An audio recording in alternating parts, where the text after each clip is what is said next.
A very good evening to all of you. दोस्तों स्वागत करते हैं जनरल नॉलेज की क्लास नंबर 80 में। दोस्तों इस क्लास को शुरू करने से पहले एक अनाउंसमेंट है कि जो आपकी रीजनिंग की क्लास हो रही थी सेट वाइज, वो क्लास आज रात को 10 बजे दी जाएगी। तो प्लीज इस वीडियो को देख रहे हैं तो आप अपने दोस्तों तक भी शेयर करें ताकि उनको भी ये न्यूज मिल सके और क्लास रीजनिंग की अटेंड कर ले, बहुत इंपॉर्टेंट है 10 बजे। ओके चलिए तो अब शुरू करते हैं आज का ये क्लास नंबर 80। उससे पहले अगर जो भी मेरे भाई बंधु चैनल पे नए हैं प्लीज चैनल के रेड कलर के बटन को दबाएं नीचे और सब्सक्राइब कर लें। सब्सक्राइब करें, बेल आइकन दबा लें ताकि हर वीडियो का नोटिफिकेशन आप तक सबसे पहले हमारे चैनल के माध्यम से जा सके। देखिए नोटिफिकेशन अगर नहीं जाता है अब तक तो प्लीज क्लास की टाइमिंग नोट कर लें। शाम को 8:30 बजे की क्लास होती है जो कि आपकी क्लास यहां पे दी जाती है। चलिए दोस्तों क्लास है 8:30 बजे, नोट कर लीजिएगा याद से एकदम। ओके अब मैं आपको एक चीज और क्लियर कर देना चाहता हूं कि अगर आप, जी हां दोस्तों, अगर आप टेस्ट नहीं दे रहे हैं तो देना शुरू कर दीजिए, क्योंकि अगर टेस्ट नहीं दीजिएगा तो खुद को जज नहीं कर पाइएगा कि कितना तैयारी आपका हो रखा है। इसलिए टेस्ट देना बहुत इंपॉर्टेंट है। इसके साथ साथ इस क्लास का जो पीडीएफ है हम आपको शेयर कर देते हैं टेलीग्राम पे और successkey98.in के ऑफिशियल वेबसाइट पे, तो जाके वहां से डाउनलोड भी कर लिया करें। पहला क्वेश्चन चलिए आ चुका आपके सामने। हर क्वेश्चन का आंसर देना आपके लिए इंपॉर्टेंट है। यहां पे नीचे कमेंट जरूर करते रहिएगा, हर 3 सेकंड के बाद आपको यहां पे आंसर मिल जाएगा।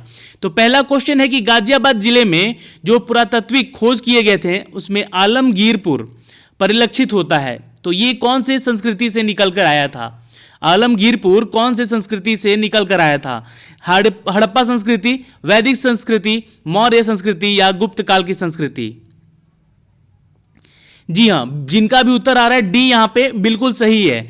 Answer is D. जिनका भी उत्तर डी आ रहा है is the right answer. Question number 2 का आंसर कीजिए। Cotton for the textile was first cultivated in, जी हां ये आंसर कीजिएगा। टेक्सटाइल के लिए कपास की खेती सबसे पहली बार कहां की गई थी?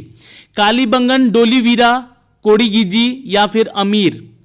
तो डोलवीरा जो है, Dholavira is the right answer. Okay question number 3 देखिएगा। निम्नलिखित में से कौन सा हड़प्पन्स को ज्ञात नहीं था? चलिए हड़प्पन्स जो थे उनको क्या ज्ञात नहीं था, किसका निर्माण करना ज्ञात नहीं था? यहां पे कुओं का निर्माण, खंभों का निर्माण, नालियों का या फिर मेहराब का निर्माण, जिसे हम लोग आर्चिज कहते हैं, ये उनको पता नहीं था। आंसर डी होगा, it's a D, construction of arches. Question number 4 का आंसर कीजिएगा दोस्तों। A copper carat of the Harappan time was discover at, Harappa काल एक तांबे का रथ खोजा गया था, वो जगह का नाम बताना है। चलिए आंसर कीजिए, आपको आंसर पता है तो 3 सेकंड का टाइम देता हूं इस क्वेश्चन का आंसर करने के लिए। ऑप्शन है कुंतल, राखीगढ़ी, दीमाबाद या बनावली। तो आंसर है इट्स दीमाबाद, नोट कर लीजिएगा, इट्स सी। क्वेश्चन नंबर 5 का आंसर कीजिएगा। निम्नलिखित स्थलों में से एक ऐसा रूप जहां सिंधु घाटी सभ्यता के प्रसिद्ध बैल सील पाए जाते हैं। चलिए बैल सील पाया गया था दोस्तों, इस जगह का नाम बताइए। जी हां वो खुद शहर है अपना हड़प्पा, जो कि आंसर ए कीजिएगा, note is the A answer.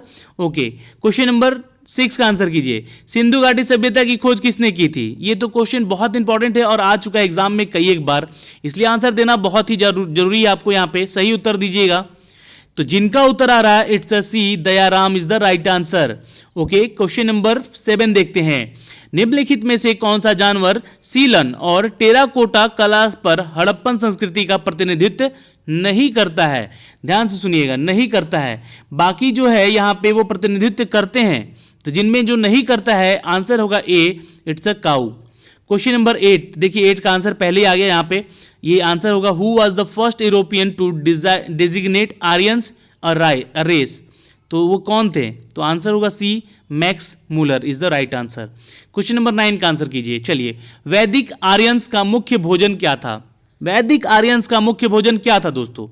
आपको पता होना चाहिए इसका आंसर। ये क्वेश्चन 3 बार पूछ चुका है एसएससी सीजीएल में। आंसर है इट्स बी, जी हां दूध और उसके उत्पादक। ओके क्वेश्चन नंबर 10 का आंसर कीजिए। महाभारत की लड़ाई कुरुक्षेत्र में लड़ी गई है, तो कितने दिन तक लड़ी गई थी? चलिए आंसर कीजिएगा, आंसर कीजिएगा। और जो भी लोग नए जुड़ रहे हैं चैनल पे प्लीज चैनल को सब्सक्राइब कर लीजिए बेल आइकन दबा के, अन्यथा नोटिफिकेशन तो जाएगा नहीं और आप लोग इन सब चीज़ों से दूर रह जाइएगा। और टेस्ट बहुत जरूरी है, टेस्ट देना, क्योंकि खुद को जज नहीं किए किसी टेस्ट के लिए तो समझना कि वो एग्जाम में फेल होना है। तो टेस्ट जरूर दें, टेस्ट लगातार दें, प्रैक्टिस बना रहेगा तो आपसे आपका जो एग्जाम का पैटर्न है वो कोई छीन ही नहीं सकता आपसे क्लियर करने के लिए, ठीक है। इसलिए टेस्ट जरूर दें पढ़ाई करने के साथ साथ। आंसर है यहाँ पे 18 दिन, नोट कर लीजिएगा, सी इज द राइट आंसर। ठीक है, अगला क्वेश्चन है कि निम्नलिखित में से किसने संस्कृत व्याकरण लिखा था? किसने संस्कृत व्याकरण यानी कि जो ग्रामर है, संस्कृत ग्रामर, वो किसने लिखी थी? कालिदास, चरक, पाणिनि या फिर आर्यभट्ट? तो आंसर पाणिनि होगा दोस्तों, C is the right answer, note कर लीजिएगा। क्वेश्चन नंबर 12 देखते हैं। ऋग्वेद में किस नदी का उल्लेख नहीं किया गया है? क्वेश्चन को समझिएगा, यहाँ नहीं बोला जा रहा है, तो टीसीएस पैटर्न के सारे क्वेश्चन लेकर आते हैं आपके लिए। तो यहाँ पे क्वेश्चन है दोस्तों सिंधु, सरस्वती, ऑप्शन है सिंधु, सरस्वती, यमुना या पेरियार। तो दोस्तों ऋग्वेद में सिंधु की भी चर्चा है, सरस्वती की भी चर्चा है और यमुना की भी चर्चा है। तो पेरियार नदी की चर्चा नहीं की गई है ऋग्वेद काल में, इसलिए आंसर होगा डी। क्वेश्चन नंबर 13, निम्नलिखित में से कौन सा भारतीय इतिहास पर वैदिक संस्कृति का प्रमुख प्रभाव है? ये तो क्वेश्चन बहुत इंपॉर्टेंट है, आया हुआ एग्जाम में। इनमें से कौन सा भारतीय इतिहास पर वैदिक संस्कृति का प्रमुख प्रभाव है? तो आंसर है दोस्तों इट्स सी। जी हाँ, regasification of the culture. Okay, note कर लीजिएगा, आंसर होगा सी। क्वेश्चन नंबर 14, किस भाषा में श्रीमद् भगवत गीता मूल रूप से लिखा गया था?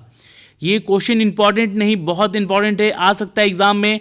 संस्कृत में लिखा गया था क्या, या अपभ्रंशा में, या प्राकृतिक में, या फिर पाली में?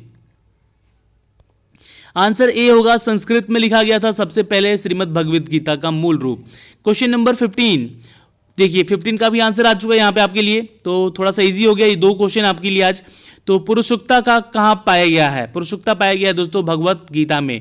क्वेश्चन देखिए समझिएगा, और मैं आपको बता दूं कि आउट ऑफ 40 जितने लोग यहाँ पे क्यूज दे रहे हैं, कितना आंसर किया आप लोगों ने वो जरूर यहाँ बता के जाइएगा। ओके, अगर 34 किया है तो 34, 36 किया है तो 36 जरूर लिख के जाइएगा आप लोग। क्वेश्चन नंबर 16 का आंसर कीजिए। और जो भी मेरे भाई बंधु चैनल पे अभी जुड़ रहे हैं ना, नए जुड़ रहे हैं जो लोग, वो लोग एक दूसरे को शेयर करें और वीडियो को देखें, लाइक करें।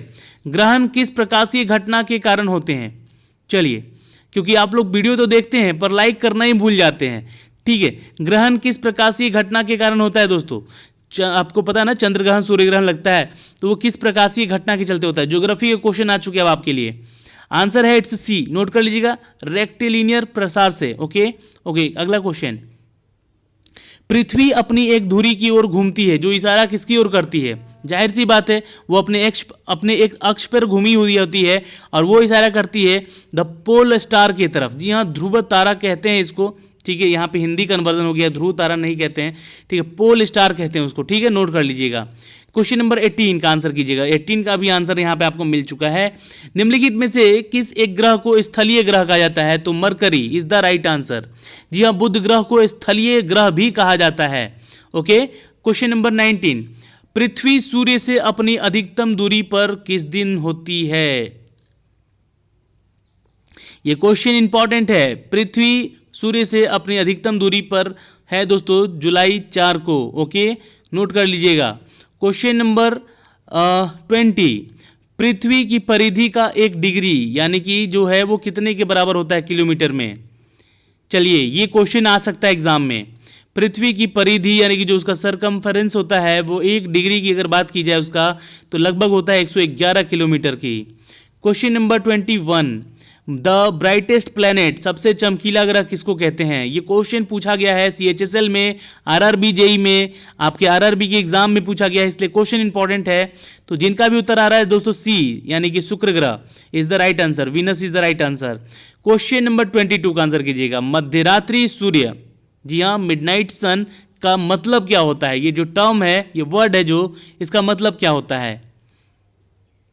चलिए आंसर कीजिएगा। हर क्वेश्चन का आंसर आपको 3 सेकंड के अंदर दे ही देना है, ज़्यादा टाइम टेकन नहीं कीजिएगा। आंसर डी होना चाहिए यहाँ पे। सूरज लंबे समय तक ध्रुवीय सर्कल में चमकता है, उसे हम लोग मध्यरात्रि सूर्य के शब्द से डिनोट करते हैं। जी आंसर डी होगा यहाँ पे। क्वेश्चन नंबर 23 का आंसर कीजिए दोस्तों, बहुत ही इंपॉर्टेंट है। पृथ्वी अपनी धुरी से घूमती है, चलिए कैसे घूमती है? तो देखिए, पूरब पश्चिम होता है ना, मतलब पूरब से सूर्य उगता है, पश्चिम में डूबता है। तो पृथ्वी जब उल्टा घूमेगी यानी कि पश्चिम से पूरब की ओर घूमेगी, तभी तो आपका सूरज पूरब से उगेगा। तो आंसर यहाँ पे डी होगा, पश्चिम से पूरब की ओर घूमती है पृथ्वी अपनी धुरी पे। क्वेश्चन नंबर 24, शनि के सबसे बड़े चंद्रमा का नाम। चलिए, ये क्वेश्चन आ चुका है एग्जाम में, आंसर कीजिएगा। बीमास, एनसेलेडस, टाइटन या फिर थेसस? तो जिनका भी उत्तर आ रहा है यहाँ पे it's a C is the right answer. Titan जो है शनि जो ग्रह है उसका सबसे बड़ा चंद्रमा का नाम है टाइटन। क्वेश्चन नंबर 25, पृथ्वी का माध्य त्रिज्या है कितना है? पृथ्वी का माध्य त्रिज्या कितना है? आंसर है it's a B 6400 kilometre. Okay. Question number 25, Inaya, देखिए 25 दो बार यहाँ पे लिखा गया है क्वेश्चन, ठीक है, ये 26 है समझिएगा। चलिए क्वेश्चन आपको एक्स्ट्रा मिल गया है एक।